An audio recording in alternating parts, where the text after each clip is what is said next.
ایسی ایسی باتیں کرنے والے باتیں کرتے ہیں, اتنے پیسے ہیں ہمارے پاس 7 پشتے کھائیں تو ختم نہیں ہوگا.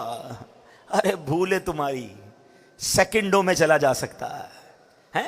40 سیکنڈ لگے, ترکیہ پہنچا. ہماری موجودگی میں بھی زلزلے آ رہے تھے. یعنی میں نے اپنی آنکھوں سے دیکھا, بڑی بڑی بلڈنگیں, عالی شان بلڈنگیں, لگژری فلیٹس, کروڑوں روپے کے وہ فلیٹس ہوں گے. بلڈنگ بتا دیتی ہے نا کیسا فلیٹ, علاقہ بتا دیتا ہے. گھر موجود ہے اور لوگ زمین پہ پڑے ہوئے ہیں. ہمت نہیں ہو رہی بلڈنگ میں جانے کے لیے, کیونکہ ہر 1-2 منٹ بعد ایک بلڈنگ گر رہی تھی. تھوڑا سا زلزلہ آتا ایک اور گر جاتی, تھوڑا سا آتا ایک اور گر جاتی, کریک سب میں پڑ چکے تھے. تو 40 سیکنڈ کے اندر 7 پشتوں تک کھائیں گی تمہاری اولاد.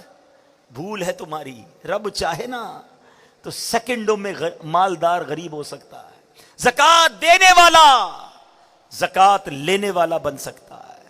صحت مند محتاج ہو سکتا ہے. پیر ٹوٹ گئے, ہاتھ ٹوٹ گئے, ہڈیاں ٹوٹ گئی, زندہ لوگ دنیا سے چلے گئے. میرا ہے, میں نے کمایا ہے, میری محنت ہے, میں نے اتنی بلڈنگیں بنا لی, میں نے اتنے پیسے بنا لیے. ارے کچھ میں نے نہیں کیا ہے, یہ سب میرے اللہ نے دیا ہے, سب میرے مالک کا احسان ہے. میں بھی بھیک مانگنے والا ہو سکتا تھا, میں بھی روڈ پر سونے والا ہو سکتا تھا, میں بھی جناب پھٹے پرانے کپڑے پہن کر بازاروں میں گھومنے والا ہو سکتا تھا. اگر آج سواری دی ہے تو رب نے دی ہے, آج گھر دیا ہے تو رب نے دیا ہے, آج اولاد دی ہے تو رب نے دی ہے. ارے بیچارے غریبوں کی تو شادیاں بھی نہیں ہوتی ہیں.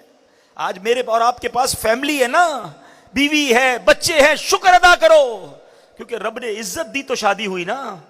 یہی نہ ہوتی تو کیسے کر رشتہ ہوتا. کئی غریب ہے بیچارے, روڈوں پہ سوتے ہیں, کھانے کو کچھ نہیں, کچرا اٹھاتے ہیں. کون شادی کرتا ہے ان سے؟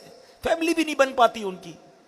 تو میں نے ایسا کیا کمال کیا کہ اللہ نے مجھے اتنا کچھ دے دیا, اور پھر بھی میں شکوہ کروں, پھر بھی میں شکایت کروں, پھر بھی میں کہوں کہ میرے پاس کچھ نہیں, میں پیچھے رہ گیا.